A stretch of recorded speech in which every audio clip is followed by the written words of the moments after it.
Hello and thanks for joining me. Today's presentation is going to take place in three different parts. The first part will be a bit of historical data, a bit of background history, just to get us all caught up with the information that I want to tell you about. The second part will be some evidence, and the third part, of course, is going to be some examination of that evidence. So let's jump right into section 1. Welcome to section 1. I need to tell you a bit of background history so that you can get the geometric progression of all the data. So it starts off in 1994. I'm 23 years old and I stopped off in Ojai, California. I was living in Arizona at the time. I'd been on a road trip and there was a festival of light going on. There at the Ojai Festival of Light, I met a psychic and I met an astrocartographer, both of whom confirmed for me that there was something I needed to pay attention to in the Canary Islands. Now, the Canary Islands are off the coast of North Africa. They're sort of the equivalent of Hawaii would be for America. The Canary Islands is for Europe. They're very volcanic islands and they're very dramatic. I'll talk a bit more about it later. That, for me, was a kind of invitation.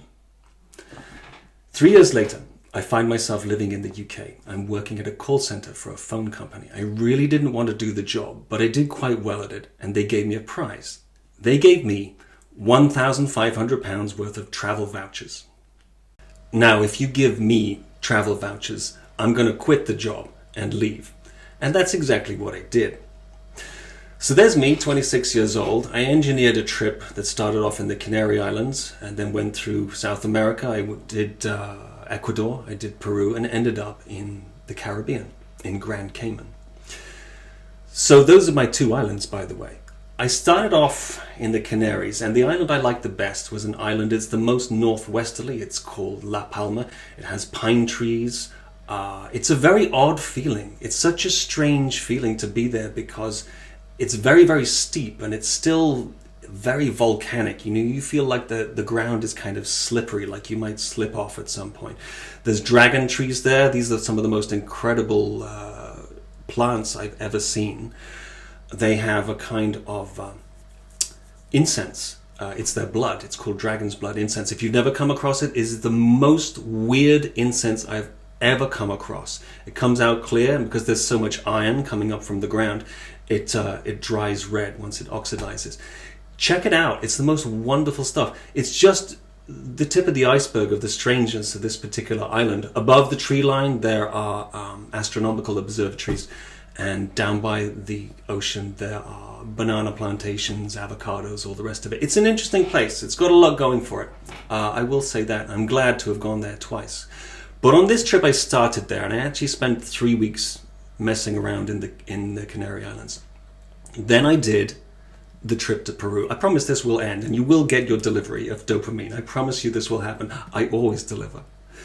So then I did the South America, and I ended up on a plane coming from, I think I was connected from Miami or something, going down to Grand Cayman. I didn't have anywhere to stay, but I met two people on the plane. They were from Tulsa, Oklahoma, and they said, well, you can't sleep on the beach. This is a very conservative place. And they turned around to me 10 minutes later and said, you can come and stay with us. That was magnificent. It all just worked out absolutely fine. They set me up with a place to stay. They set me up with a job on the island. I ended up staying there for a year. It was a fantastic trip. Let me just touch upon something here. It has not gone beyond my notice, this entire trip. Canary Islands. By the way, La Palma is the place where Christopher Columbus, that was his last point of contact on the European area before he went to the New World. So it's a very much a sort of Spanish conquest, even down to Ojai, California. That's his Hispanic area historically. And then through South America and ending up in the Caribbean. A lot of Spanish buccaneering going along. So this was a kind of fractal repetition, very McKenna-ish. We're going through the time wave of this kind of time period. So when I got to Grand Cayman, I ended up settling in an area called West Bay. It's far away from the tourist trail, and it's where a lot of local Caymanian people live. And I enjoyed living there and riding my bike around in the afternoons, just going and having a look, see how people lived down little roads with no names. On one of these bike rides, I came across a Caymanian guy chopping up rocks. But specifically, he was taking slices off a rock. And I stopped my bike and went to talk to him. And he told me that this rock that he was slicing up was called Caymanite. And it's beautiful. So I asked him if I could buy a slice. He said, yeah. So I bought a slice. And here's where we move into section 2. Welcome to section 2. The evidence section. All right, here's what I want to show you. Let me get the right side. Here is the rock that I got from that guy all those years ago. Welcome. All right, this is Caymanite. There you go. That's a better image of it. So it's got these interesting kind of sandy colored striations with this big white blob coming out of the side. There it is. That was just happened to be the slice of rock that he was cutting when I turned up that afternoon. Had I turned up 5 minutes later, it would have been a different slice of rock. But there it is. There's the Caymanite. So we're actually getting towards the tail end of section 2 now. It's very quick, section 2. But I wanted to show you the next thing. This is where the synchronicity comes together. Interesting enough, I should tell you, synchronicity is a word that was coined by Carl Jung. This is not something which is news to you, probably. But there's a story I heard about Carl Jung recently that fascinated me. He had a client who he could not cure. The client had a terrible fear of outside staircases. You know, the kind of staircases you would get in a city that is built on a hill or something like that. So the sidewalk or the pavement goes up and you take outside staircases to get up there. Jung couldn't figure out what was going on. He went into this guy's childhood. He dug around and could not find anything. So eventually he had to stop seeing this client. A few years later, that same client was shot and killed on some outdoor staircases. Some terrorist guy had a gun and was just taking pot shots at people on the street. And he died. So there's this idea that he was seeing, not really seeing the future, but in this idea of getting prismatic reflections coming from it. So he was wrapped up in something that hadn't yet happened, but he already was afraid of it. That's just by and by. We're still in section 2. Here's the part I wanted to show you. Hang on. I dropped it. Okay, this is a map of La Palma.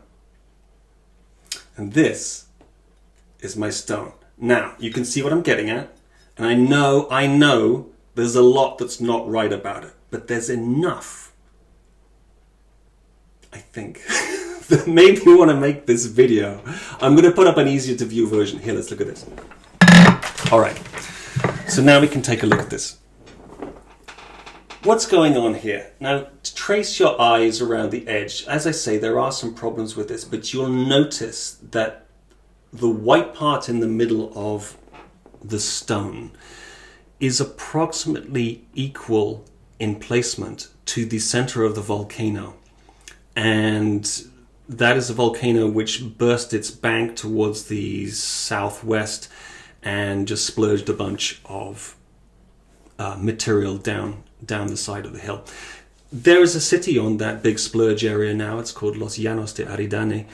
And it's so strange to see how Spain has tried to sit itself on top of this island with these curious white cubicle buildings. And it's as though they're saying, no, we have conquered this and this is now Spanish, but still the island belongs to the Dragon Kings and there's no getting away from that. So let's move on to section 3. Welcome to section 3. Section 3 involves me attempting to talk about what we've seen here. There are 3 specific viewpoints that I want to expound upon. Another point about this language, I have heard it said that synchronicities are things that happen which have a relevance to your life, whereas coincidences are a bigger picture thing which you notice, but they're not really so much to do with your life. I don't really see the difference. So let's start off with the first viewpoint. I'm going to call this the multiple universe viewpoint. Fans of Rick and Morty will like this. I'm not so keen on it because I just find it so massively complicated to get my head around, but we'll attempt to describe some of the furniture in the room right now. So,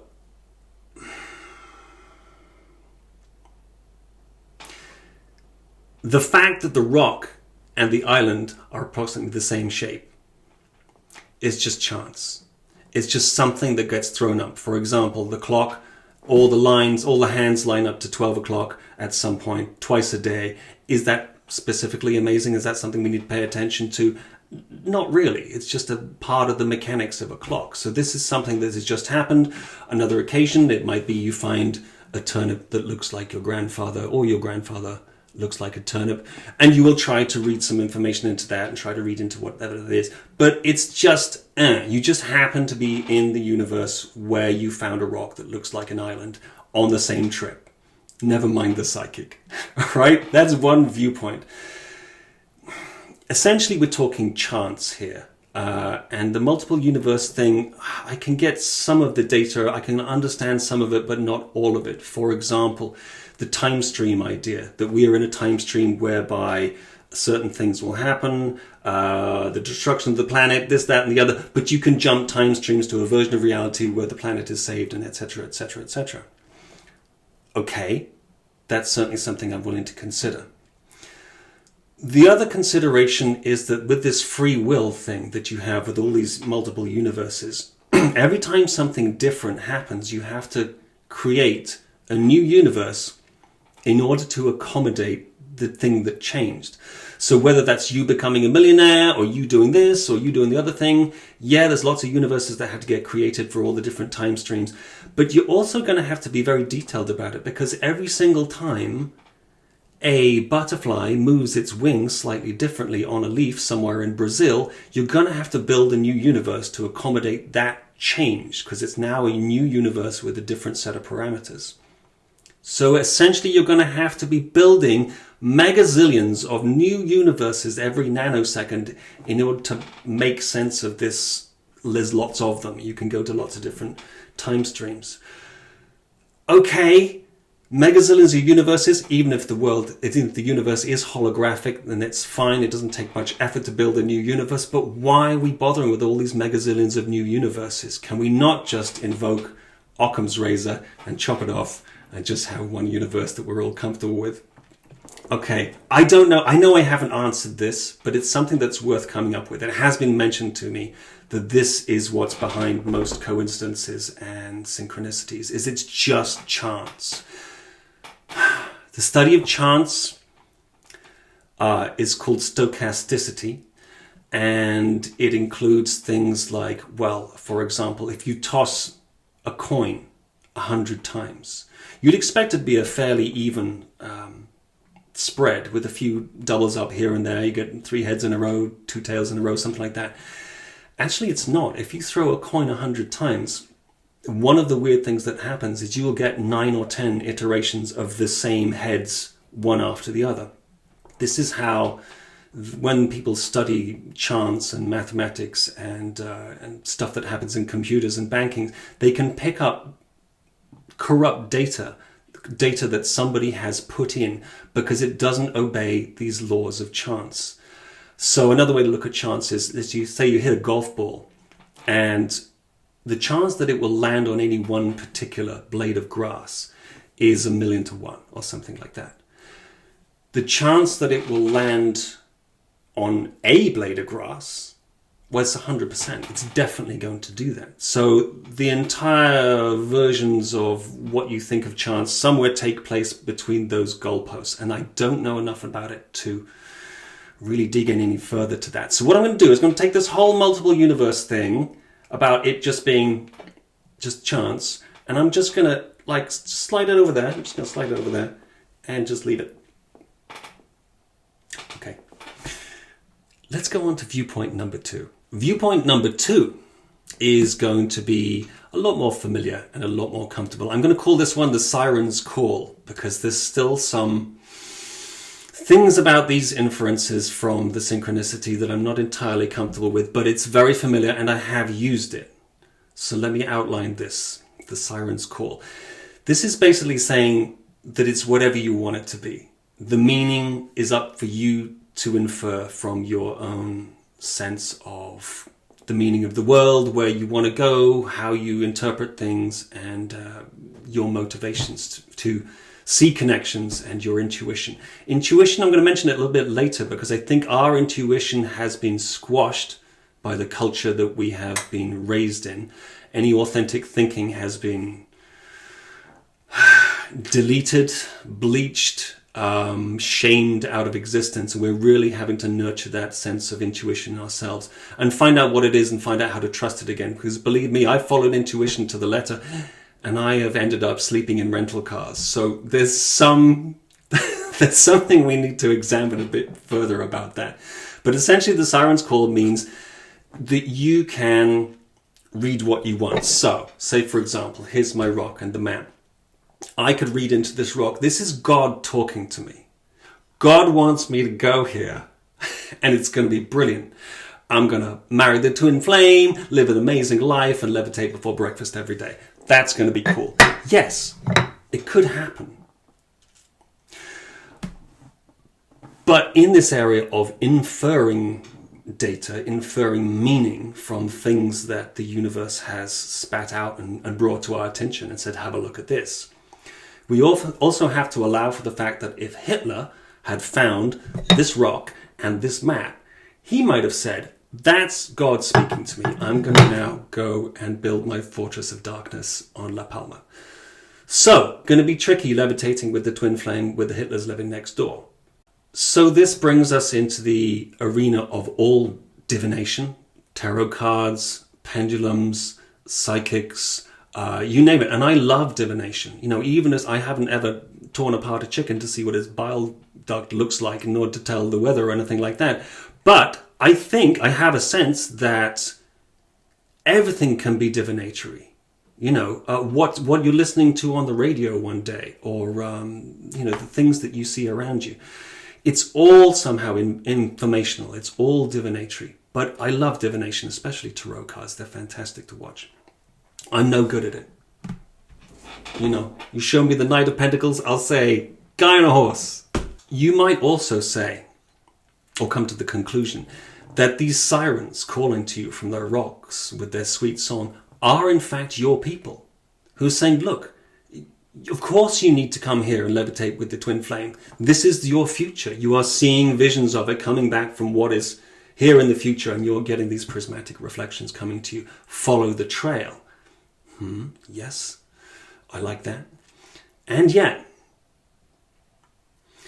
there's still this element of when you get there, your life will start.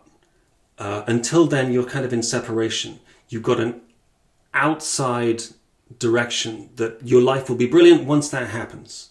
It doesn't really serve you to have something, an external thing which you need to manifest, because that's where lots of things go wrong, and you don't know how authentic your manifestation processes are. They're probably, if you're like anybody else on planet Earth, which of course you are, you've got all kinds of things mixed into your manifestation engine that keep coughing up, you know, occasions where you go and spend a week living in a rental car.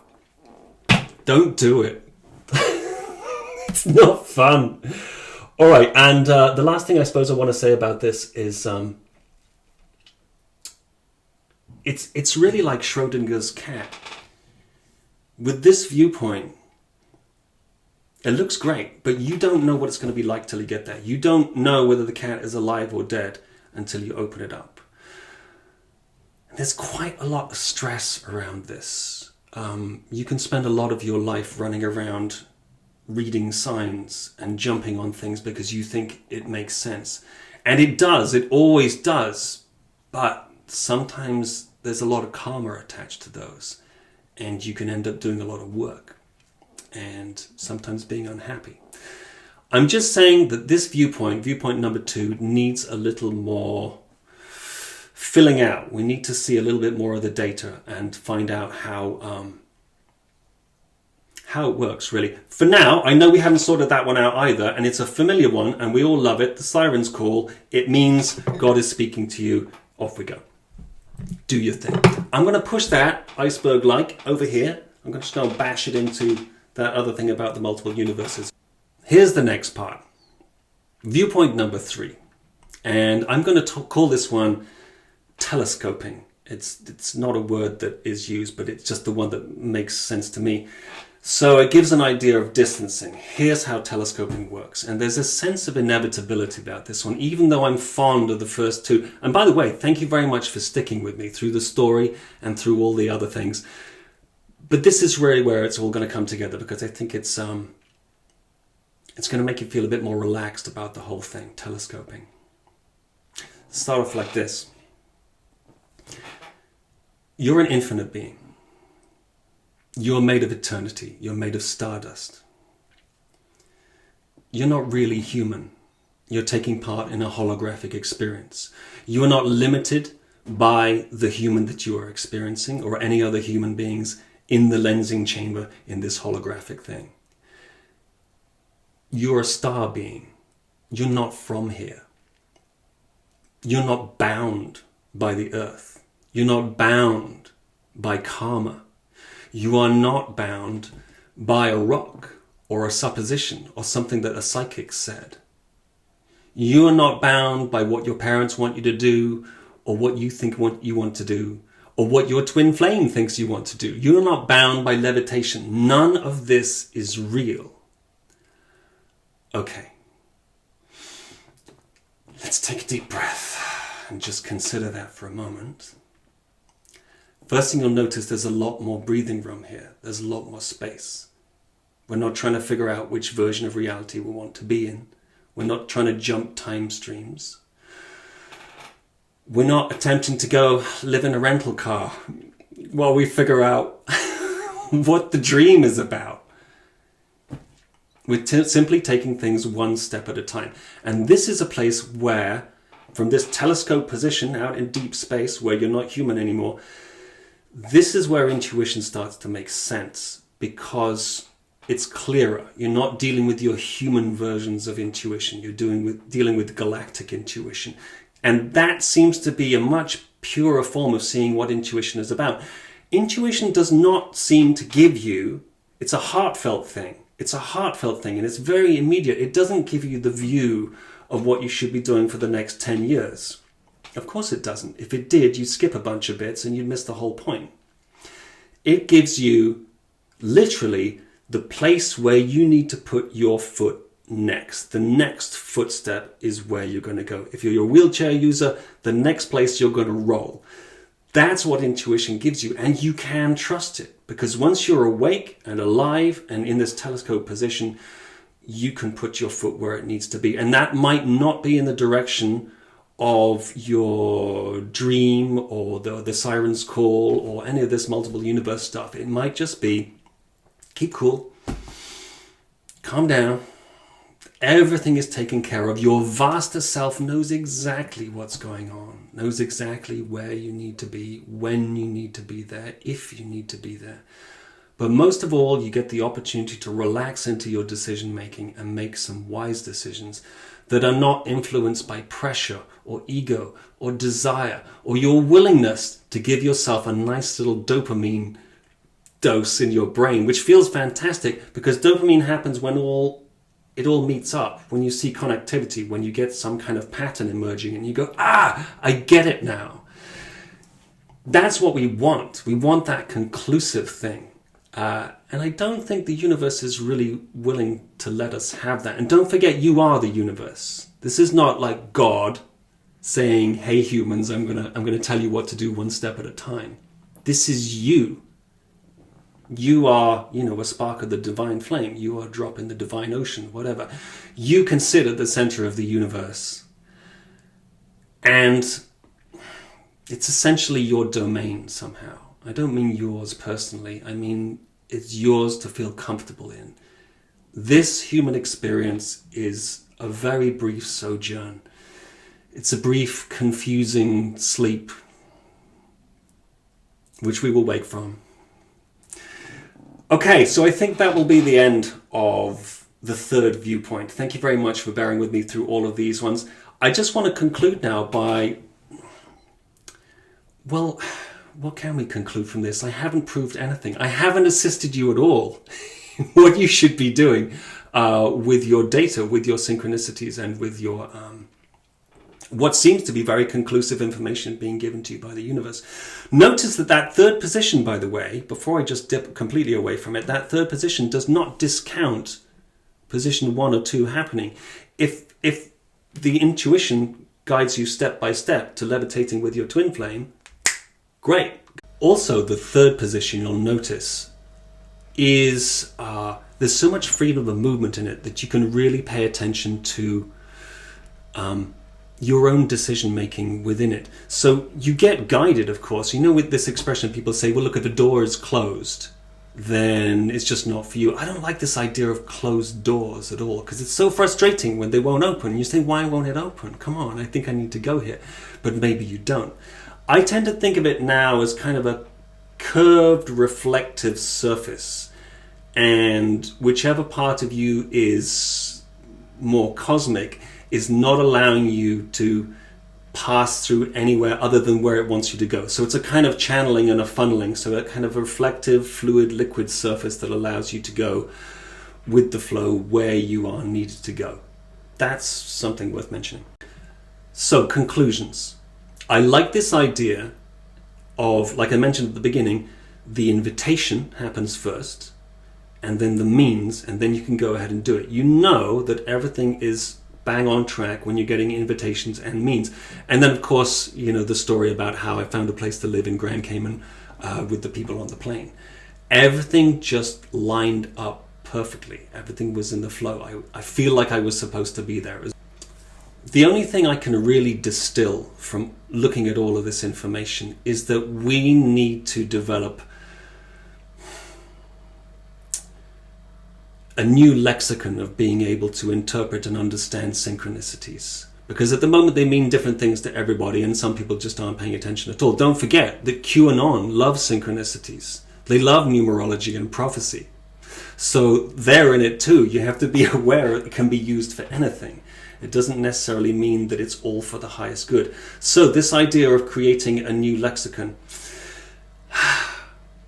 if we are to be the inheritors of the earth, if the mystic's time is almost nigh, which it is, then we're going to need to have something reliable to take the species into the next place. Now, a lot of this will be happening automatically, unconsciously, but we need some kind of verifiable veracity, because remember, people are buying guns based on their intuition. People are going to war based on their intuition. People are doing takeovers of companies and countries based on my intuition doesn't lie. So it can clearly be used by anyone for any purpose. Let's get some clarity on what intuition is. Let's make sure it's all coming from the heart. I think that's about it. I think that's all I have to tell you.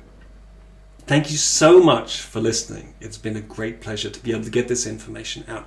I'd like to leave you with one last thing, folks. Just remember, there is no spoon.